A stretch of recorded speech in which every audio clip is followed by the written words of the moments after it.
My philosophy professor started every single class by staring intently at a houseplant on his desk for 5 minutes. He told us he was absorbing its silent wisdom and that we should all learn to photosynthesize knowledge. He was also the department head. My home economics teacher burned a tray of cookies so badly that they set off the fire alarm. As the school was evacuating, she stood at the classroom door and handed every single one of us a detention slip for disrupting class, even though she was the one who caused the entire incident. She claimed we distracted her by breathing too loudly. My fourth grade geography teacher had one of those pull-down maps of the USA. You know, the kind where Alaska and Hawaii are in boxes in the corner. She taught us for the entire year that Alaska was a tropical island located somewhere off the cool coast of Mexico next to Hawaii. It wasn't until a kid moved there and sent a postcard about the snow that she was forced to admit she might be wrong. A creative writing professor gave me a 0 on a short story because it featured a talking dog. She wrote on the paper, "This is completely unrealistic. Dogs cannot talk. You need to base your fiction in reality." The next week, she praised a student's story about a vampire who rode a unicorn to the moon. My music teacher couldn't read music at all. He would just play songs for us on a CD player and have us write down how the music made us feel. When it came time for our practical exam on the recorder, he just gave everyone an A if they blew into it for at least 30 seconds, regardless of what came out. We had a teacher who was deathly afraid of technology. To take a screenshot for her master's degree class, she would take a picture of her computer screen with a disposable camera, get it developed at Walmart, and then scan the printed photo. This was her legitimate multi-step process for capturing what was on her screen. A professor once tried to use a laser pointer on an LCD screen. He kept clicking it and getting frustrated that the little red dot wasn't appearing. He ended up calling the IT department mid-lecture to complain that their screen was laser-proof. The IT guy had to come in and explain to a PhD-holding adult how light emission works. A professor of ancient history was convinced that the pyramids were built by dinosaurs, not aliens. Dinosaurs. He argued that the T-Rex's powerful legs and tiny arms made them the perfect natural cranes for lifting heavy stones.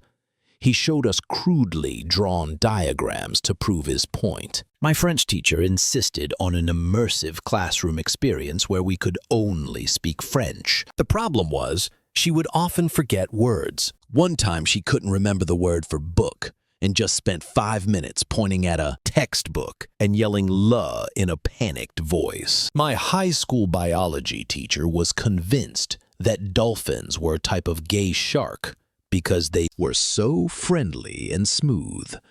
He was not joking. He said real sharks were aggressive and straight, while dolphins were their fabulous, smiling cousins. We had to write a full 1-page report on his theory, and he marked us down if we used any actual science.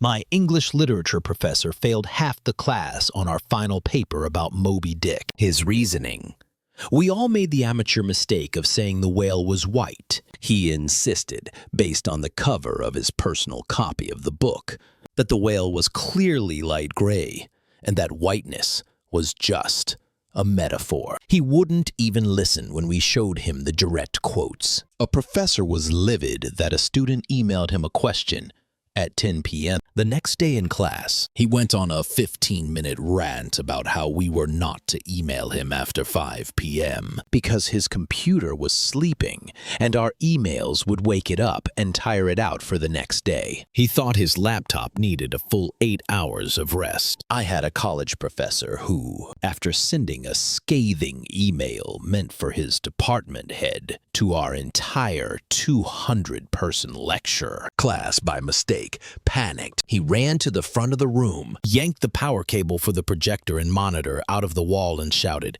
"It's okay." I stopped it.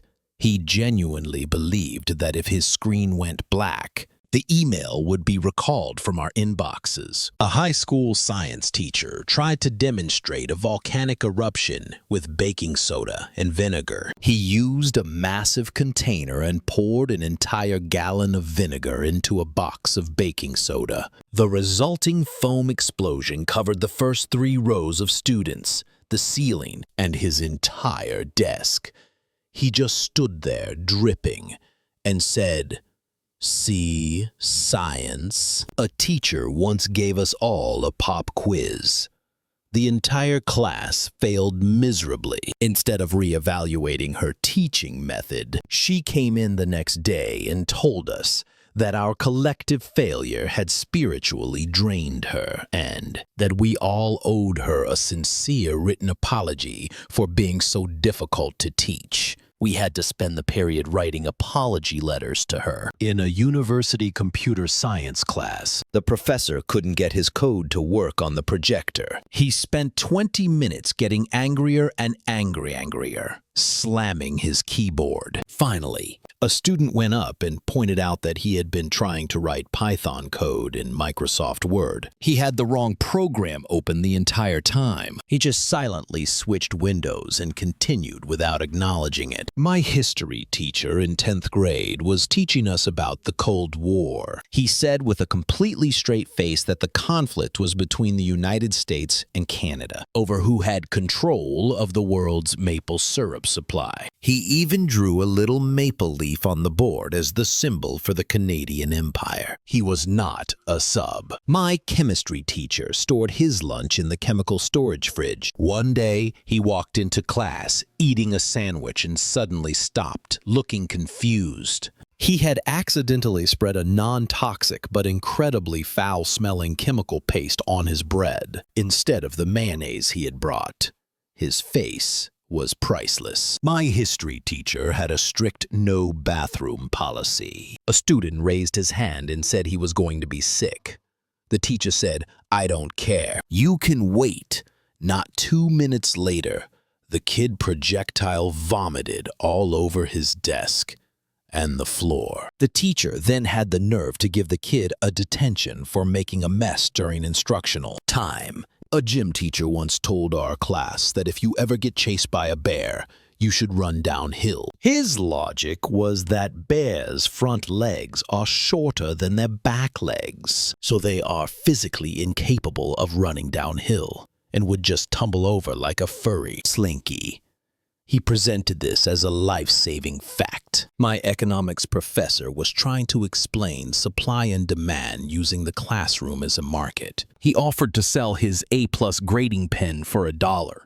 Nobody bought it. He then kept lowering the price until he was offering to pay someone to take it. He ended up giving a student $5 to take the pen and then declared, "And that is how you stimulate a depressed market." My Spanish teacher genuinely did not know much Spanish. We found out because a native-speaking student from a foreign exchange program corrected her pronunciation, and the teacher gave him detention for being disruptive and showing off. For the rest of the year, he would just answer her in flawless Spanish, and she'd just nervously smile and say, "Sí, muy bien." My art teacher, who believed that the color yellow did not exist before the year 1850. She claimed it was invented by Vincent van Gogh, and that anything from before that time period, which appeared yellow like a banana or the sun in an old painting, was actually a faded form of orange or a trick of the light. We had a teacher who,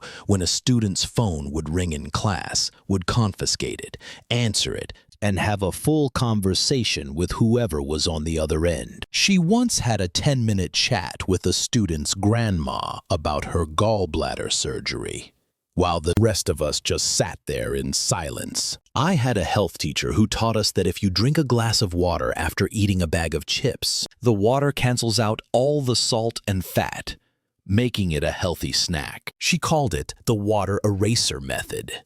People in my class still bring this up 15 years later. Some of them probably still believe it. My university professor for a film studies class gave everyone an F on their first assignment. The task was to analyze a silent film. His reasoning was that nobody in their essays mentioned the subtle but brilliant dialogue. He was convinced silent films had quiet, whispered dialogue that you could only hear if you paid very close attention in the library's viewing booths.